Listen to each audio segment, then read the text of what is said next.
Welcome back to the Cheap Heat Productions podcast.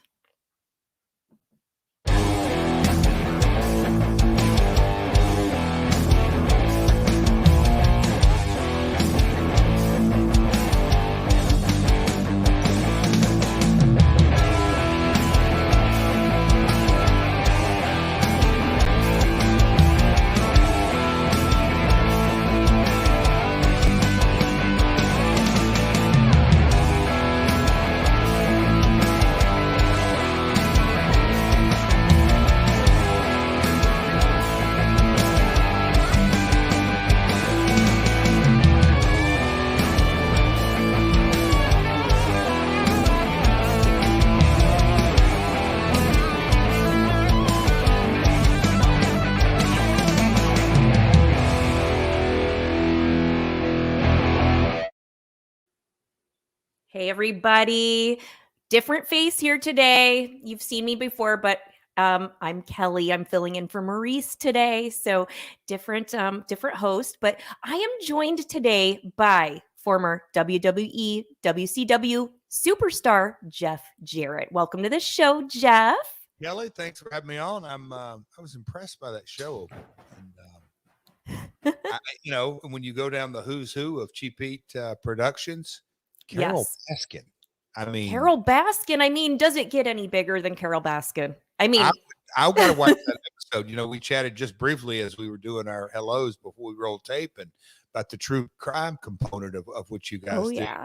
I think that was a fascinating discussion, everything going on in her world over the last couple of yeah. Maurice interviewed her before Tiger King 2 came out, so kind of setting the record straight whether she actually killed her husband or not. So but yeah, that's how Maurice and I kind of have gotten together with the true crime and wrestling aspect of things. But fascinating. Yeah, but as far as you go, welcome to the show. I'm glad you're here today. You are kind of like taking over the podcast scene right now. You've got a new podcast out, and I would love to hear about that since I'm a podcaster and everything too. Let's hear about that. Kelli, I'm going to flip the switch on you just because you're a podcaster. I don't get this opportunity. What made you want to do a podcast? Because my gosh, Jeff, I'm supposed to ask the questions.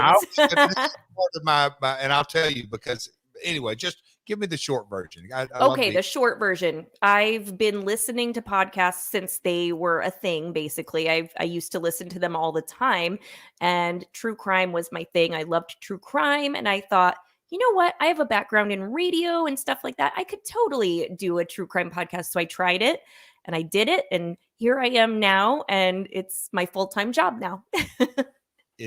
Amazing. I would have, and you probably never would have dreamed you'd have been a podcaster doing it full time. No, absolutely not. My grandmother got into wrestling in 1946. What? Yeah, she didn't wrestle. She did everything but wrestle. She promoted, but she started out literally selling wrestling tickets in Nashville, Tennessee. Oh, wow. A lady made it in a man's world back in the 40s. So that is impressive. That's a podcast right there for you. But, that is. Yeah, we'll have to talk about that. So my father, obviously, hanging around the wrestling industry, then he got in and he wrestled and promoted. So it's a family business. So I've been around a long time. But as a part of the industry, there is an awful lot of, in the early days, a lot of road miles running up down the roads, then planes and trains and automobiles and buses and all that. So storytelling is what we have always done in our industry off the clock. Tell an old story of a wrestling show or whatever it may be. So storytelling is a part of it. But obviously what we do as well in our industry is the easy low-hanging fruit term is male soap opera. We tell stories, physical, so, all that kind of stuff. Yep. So blending the two of that in my background for 35 years, I have talked enough. I thought I had no interest in doing a podcast. And sorry about my dog. Don't worry about it. I have 3 of them. I have to lock them up when I roll tape. So I can relate. Don't worry. I'm a dog lover. There we go. He likes my stories, what he's doing. And that's what it is. He's really happy. That's his way of cheering you on. Sorry. Anyway, so I was approached in 2017 was the first time, and I really said no. I just like, look, I've told stories. People don't want to hear these. I don't want to tell them. Yep. But my partner Conrad Thompson was persistent about it. He started a podcast with Bruce Pritchard, so he has a big family of there's 7 of us that are full time. But Wow. he approached me the last couple of years. He continued to, but I say all that. We joked about Tiger King. There's 2 things I watched in the early days of the pandemic. One would be Tiger King. Oh yeah. Who 2, didn't? yeah, and 2 would be The Last Dance. And that was a Okay. documentary about basketball, and I'm a basketball guy, and specifically, I am a Bulls fan and a Michael Jordan fan. But Kelly, Yes. when I watched Jordan sit down with that laptop in his lap, and he would watch something that happened 20 years ago, a game or whatever it may be, and then he would look up at the camera and start talking. As a fan, I was mesmerized. I just wasn't compelled. I was like, that is awesome content. I could not watch. I'm not a binge watcher. I'm maybe a little bit of old school. I'll watch one episode and walk away, and my wife looks at me and goes, we can watch the whole season, and she will in one night. Not me. I like to watch I do him. that too. Oh God. Anyway, it really, Kelly, made me look at the podcasting world differently. That, okay, if there's wrestling fans out there, I've got 35 years of stories. Conrad stayed on to me. He showed me the business component of it, the ad Mhm. sale. It's a platform, the Yep. engagement with social media, everything that you already know that goes with podcasting. And so I said, okay, and here's the shirt, My World. That's the name of That's the name of it, My World. Yep, that's a yeah, cool name of shirt. the podcast, but it comes from that's the name of my ring entrance music for Yep. years. Yep. So now it's something that the podcast and look, 90 days in, we got nominated for best new podcast. That Wow. Well, I you're didn't even doing a lot of things right then. Yes, know, but definitely. Conrad's doing a lot of things right. But I'm having a Yep. blast with it. Podcast is really taking off, and we're still early. We've done like 33 episodes, but it drops every Tuesday morning, Okay. 6 a.m. Eastern here in the States. Yep. So a lot of That's fun. great. I'll just say that. Yeah. Well, and speaking of stories to tell, one story that I think is going to be interesting that I wanted to ask you about. Tell me about, so he's such a character. Tell me about your first interaction with Vince McMahon. How did that go? Oh God. Whew. Or do you have any crazy Vince McMahon Well, stories or anything so interesting about it's him? about the first time. It was one of the first times he flew and came down. This is before the evil heel persona of the chairman, Mr. McMahon, that we see on Yeah. TV. And I think he's the greatest heel persona in the entire history of our industry. Yeah. But he was Mr. McMahon in Memphis, Tennessee for my father's promotion. And he came down, and him and Jerry Lawler worked the very beginning of a storyline. And so watching Vince and meeting him in 90s is, but knowing that he had WrestleMania and Hogan Andre and Hogan, and Randy Savage was a personal friend of the family but also a co-worker, and Hulk Hogan was in the territory. So I'd met a lot of folks that had gone and worked for him, but getting to see him and interact with him, he is such a unique individual, but man, super smart, visionary, but above all else, he's a businessman. Yep. Yep. He's not probably as big and scary and mean as he makes himself out to be. Oh, he can be. No. Yeah. So many stories I'm sure you have, but so you're hitting the podcast world right now. How about movies? So you were in the movie Spring Breakers with James Franco. So do you have any plans on hitting the big screen again in the future, or what do you think? Well, Kelly, that opportunity literally dropped out of thin air, sitting at my desk. Because I've told this story and I've told it a couple of times over the last year or so around the podcast. People go, "Hey, weren't you?" And so I got an email and they said, "Hey, Val Kilmer was supposed to be the part, but he had to drop Wow. off." And they're Yeah. like, "We would like for you to read for this." And I'm like, "Yeah, sure."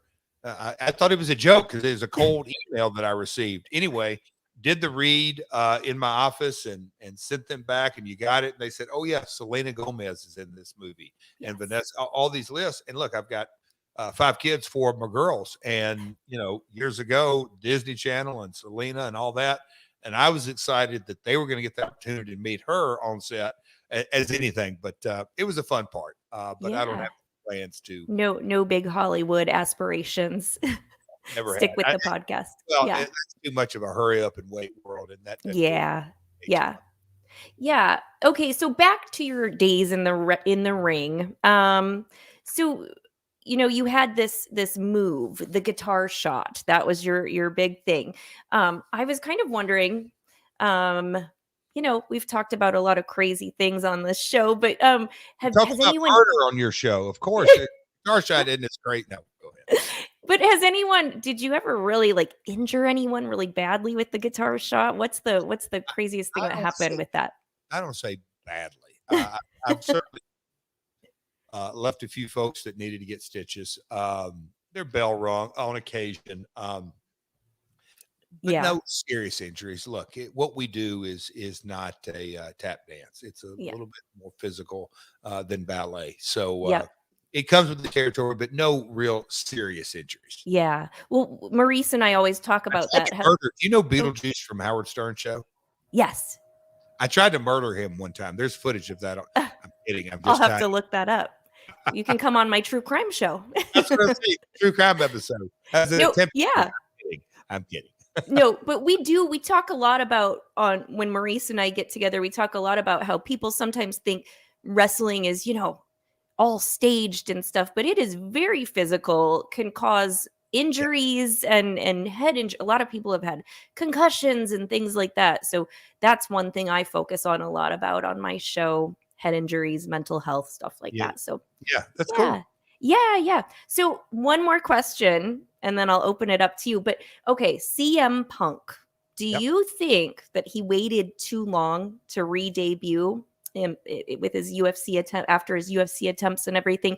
He lost 2 out of 2. What do you think about that whole thing? I don't think. I mean, look, that's playing armchair quarterback. He waited till he was ready and the opportunity. And I don't know all the details, but a rumor has it that he's being paid very, very, very, very well. And did I say he's getting paid very well? Because I heard Yes, very, very, very well. hey, your business model. And look, he we all have the business model of working at least 10, 12 at times. I've done 25 days a month, but let's just say Yeah.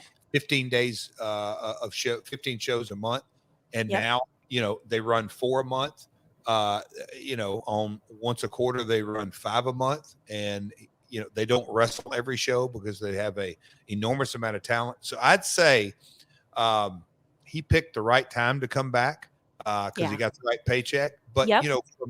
From a crowd's perspective or a punk's perspective, that's on such a opinion based. Who knows? I think at the end of the day, only time will tell. Yeah. He's still very, very early Yep. in his Yep. return to wrestling. Yep. Yeah. So, okay, do you have anything you want to talk about? Anything else about the podcast or anything like that? Look, when they set up the media days, and I've got a great team. I shout out to Ish, my man. No, we get out, we talk about my world, and we appreciate it. Your audience, obviously, not specifically just wrestling. Got a little true crime in there. Yeah. I love it. I appreciate you having me on, and go to jeffjarrett.com or at Bill Jeff Jarrett, Twitter, Instagram, and Facebook. Absolutely. So it's My World with Jeff Jarrett. It's available everywhere you get your podcasts. Everybody needs to give it a listen. If you like Maurice's show, you'll definitely like Jeff Jarrett's show. Jeff, I can't wait to listen to it too. So I'm super excited. And yeah, thank you so much for coming on. It was a pleasure having you. Thanks for having me on, and happy holidays. I hope all yes is good. And, to you too and your family. Yep. Thanks, all right. Kelli. Thank you so much, Jeff. Appreciate it. Thank you.